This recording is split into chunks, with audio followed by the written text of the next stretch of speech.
Hey everyone, Sean from QWERTY Comics. Thanks for joining in today. Before we get started, if you're not a subscriber, please subscribe to the channel. Also, if you like it, give it a thumbs up, and of course, comment. And I'm more than happy to respond and have a conversation with y'all. So thank you. So today, what I wanted to do is kind of go over some of the X-Men comics that are keys and I'm super excited to have. And I just kind of wanted to show you some of my collection. I know I've been slowly acquiring the series, and I don't have a lot of these super expensive ones like X-Men #1, but I'm getting there. So it's a goal of mine to really focus on grabbing those copies, because I know as they slowly inch their way into the MCU, they're just going to get more and more exciting. Exciting as well as expensive. So I wanted to I'm going to start first with just my ungraded copies. I'm trying to decide whether or not to get these graded or not. Some of them are just really low, and so I'm just a little unsure. So the first issue that I had that I wanted to show is X-Men #28, which is the first appearance of Banshee. This copy is pretty beaten up, so you can kind of see there's a chunk taken out up here. There's some major spine damages and whatnot. And I did put some interleveling paper in between just to kind of really help it out. It's been pressed and cleaned, but it is still a rough copy. So this might come back maybe, probably somewhere between the 2s and 3s probably, is what I was thinking. It looks like it's been very well loved. The next one that I've been looking for the longest time, and I'm super happy to finally get it, is X-Men 50. I love this cover so much. I ended up getting this for a steal deal. What happened was I bought it in a lot on eBay, and a couple of the other books that came in it were damaged really bad. And so instead of returning it, the seller was like, I'm just gonna knock off $100. Which was huge considering how much I paid for it. So I was like, of course, sure, yeah, sure, I'll take it. And so this one is probably somewhere in a 6 to 7, who knows. I did get it sent out to be pressed and cleaned. I thought there was some bad foxing on it, but I think it has some cover tanning. The next one, this one's in okay condition. It's X-Men 64, so the first appearance of Sunfire. This one mostly has some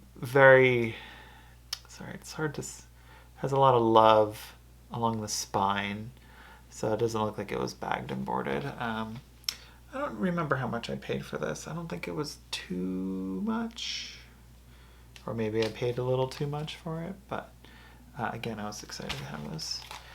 And then I have a copy of X-Men 100. I love this cover so much. It's such a great cover.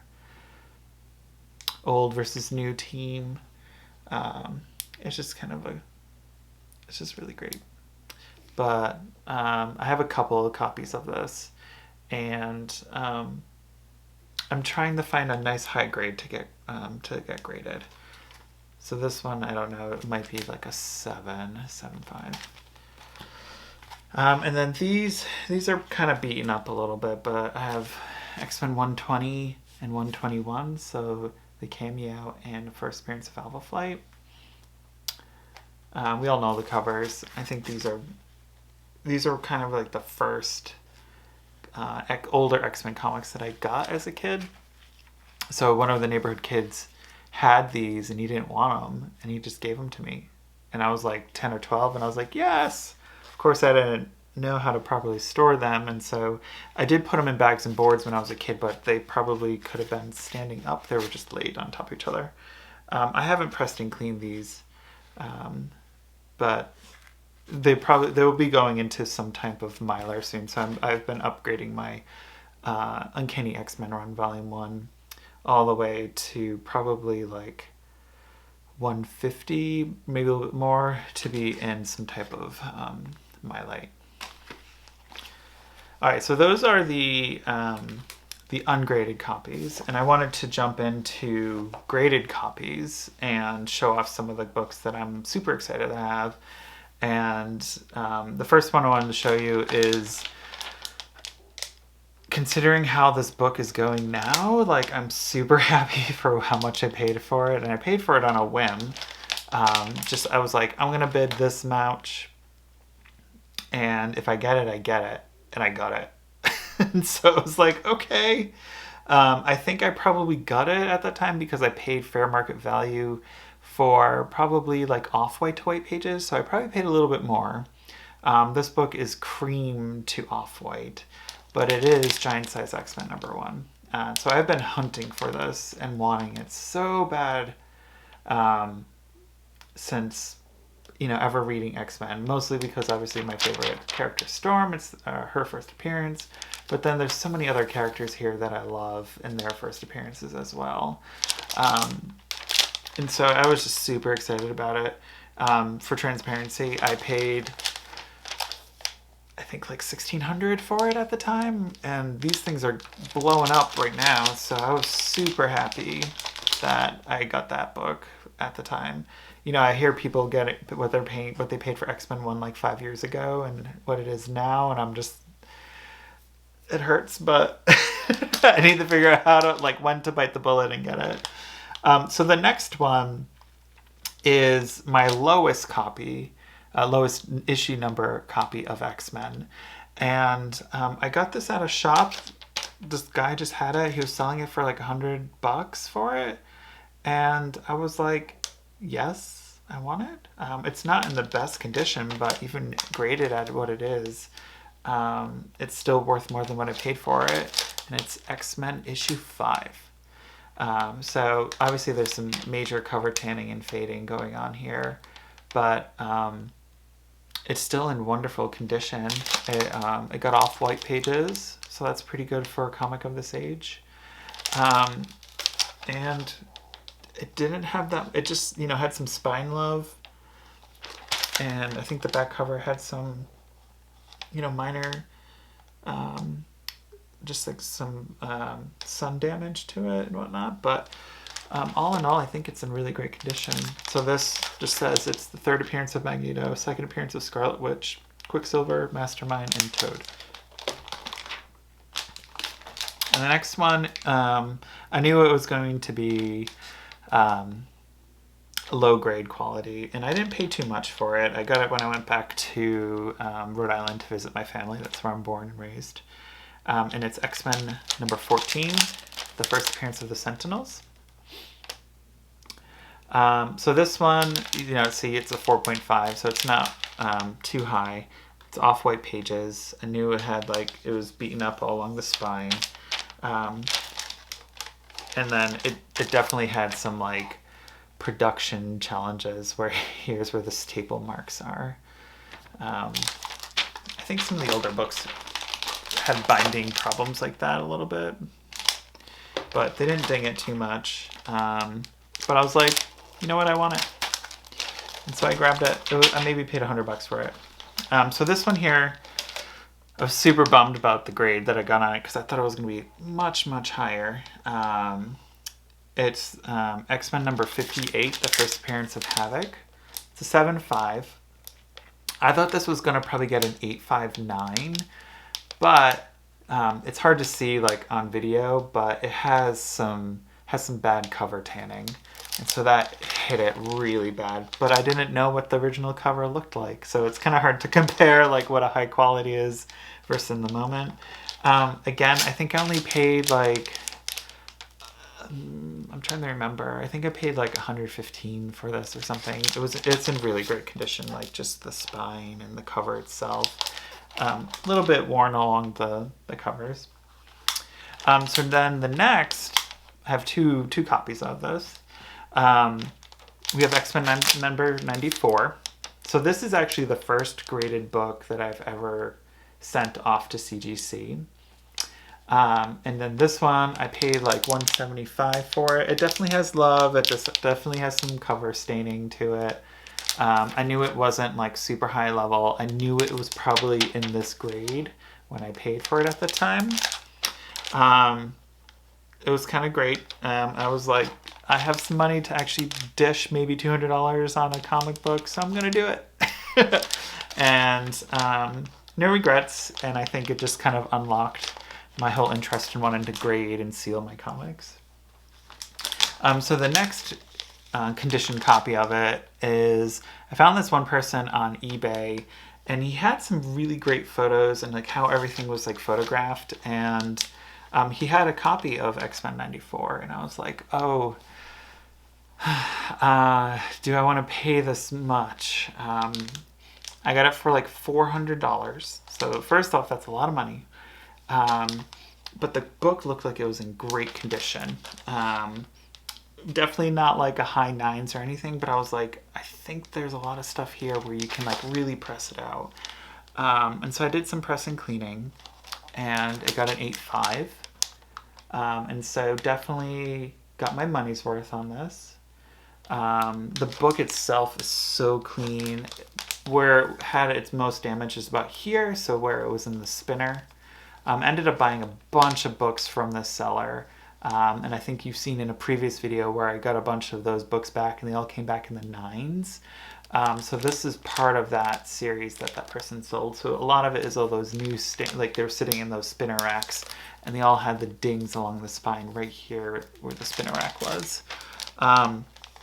And so I did press it as much as possible. It's really hard, but it is in wonderful condition.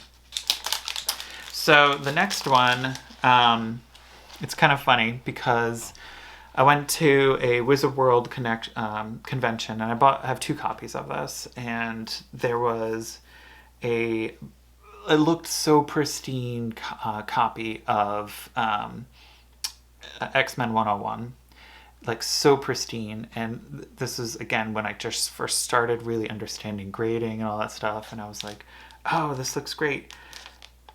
Definitely overpaid for how much it came back as, and I was so pissed off because I didn't know stuff about like page staining, how that affects the grade and everything, because like if this book didn't have that staining, it would have come back so much higher, like seriously somewhere in the 9s. It was like, had no spine ticks whatsoever, had no like, the pages were super sharp right to the edge and everything. And that one came back a, what was it? It came back a 7. And I have it hanging on my wall over here, so right here, out of the light. And I was just like, I'm crushed. It got hit so hard. I was staining. It pretty much had water damage on the top of the book and staining all the way through. I'm not sure if that can be fixed. Happy to pull up the grader notes on that if anyone's a pro. I'm just like unsure at that point if you can take it out. All the pages would need to be clean. I don't know how much money it would take to fix it. So I just let it go. And then I found another copy, and it looked pretty good. I got it for a great deal. Came back an 8.5. Super happy with that. The thing that's funny though is this 8.5 compared to my 7. The 7's cover itself is so much richer in color. The cover itself is like beautiful, no markings whatsoever on it, and so it's just so interesting, looking at this 8.5 and just being like, how did this one get a higher grade? It's obviously because it doesn't have color staining in it. And so I'm just happy to finally have this. This is iconic for myself, and there's been so many movies on it, and like so many people know about the Phoenix Saga and the Dark Phoenix Saga. And then the last one I wanted to show, I did show it in my previous ones, but I'm super happy that I did get this in my collection because there's so many characters in there that I really like enjoy. So it's the first appearance of Kitty Pryde, the first appearance of White Queen, and Sebastian Shaw. And so it's X-Men 129. and I have it in a 9, so I'm super happy. Again, this is from that seller that I got X-Men 94 from, so it has just that minor new spinner rack ding right here. Aside from that, these books are in like beautiful condition, and so I think even the colors on this cover are beautiful compared to other. I have another copy of this that's not graded. It's definitely like a mid-grade, and so I'm super happy that this one came back so beautiful. So my ultimate goal is to get a graded copy of like X-Men 1 through, I think I wanted to do issue 10 to have them all graded, but I need to figure out if it's like 1 through 15, so I need to decide on how much money I want to spend and then grading it. So those are some of the key copies that I have right now. I'm still collecting. I think my focus for 2021 is to really get the issues that I'm missing in this series. I think I seriously only have, for volume 1, I think I only have like 25, if that, copies left. A lot of them are the issues under issue 10, minus issue 5, and so it's a lot of those like expensive issues, and so I'm gonna be saving my pennies, and hopefully I can snag those up possibly this year. I'm looking at some alternatives to, saving money and properly investing in the right areas to get some more funds. But let me know what you all think. Do you have any of these issues? Do you have any interesting stories about how you came across any of these copies? Were you the ones that like purchased it off of the newsstand yourself and you kept it all those years? I wish I was alive during some of this. So yeah, let me know what you think. And of course, if you like this video, please give it a thumbs up. Leave some comments down below and don't forget to subscribe. Thanks. Have a great one. Bye.